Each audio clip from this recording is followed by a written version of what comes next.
যুদ্ধের মেঘ এখন সাইপ্রাসের আকাশে। সোমবার ব্রিটেনের রয়্যাল এয়ারফোর্স ঘাঁটি আক্রতিতে ড্রোন আছড়ে পড়ার পর থেকেই বাড়ছে উত্তেজনা।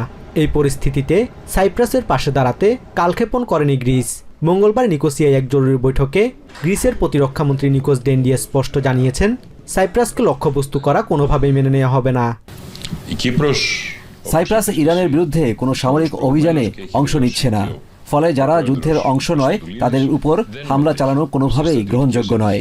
আমাদের সিদ্ধান্ত অনুযায়ী গ্রিসের 2টি রণতরী এবং 2টি F-16 যুদ্ধবিমান ইতিমধ্যেই সাইপ্রাসের পথে রওনা হয়েছে। গ্রিসের পাশাপাশি ফ্রান্সও সাইপ্রাসের সহায়তায় এগিয়ে এসেছে।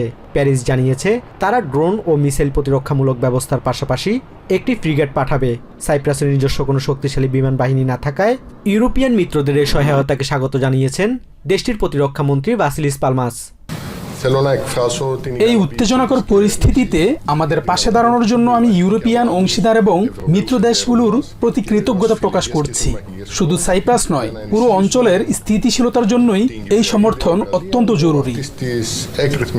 এদিকে সামরিক প্রস্তুতির আড়ালে সাধারণ মানুষের জীবনে নেমে এসেছে চরম আতঙ্ক।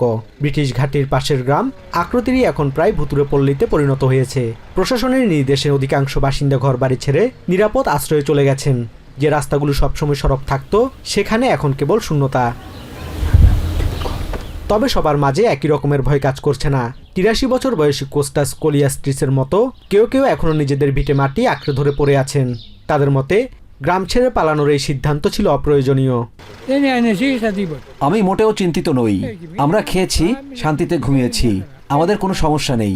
আমি মনে করি মানুষের এভাবে গ্রাম ছেড়ে যাওয়ার কোনো দরকার ছিল না। গোয়েন্দা তথ্য অনুযায়ী লেবানন থেকে ইরান সমর্থিত হিজবুল্লাহ এই শাহেদ ড্রোন হামলা চালিয়েছে।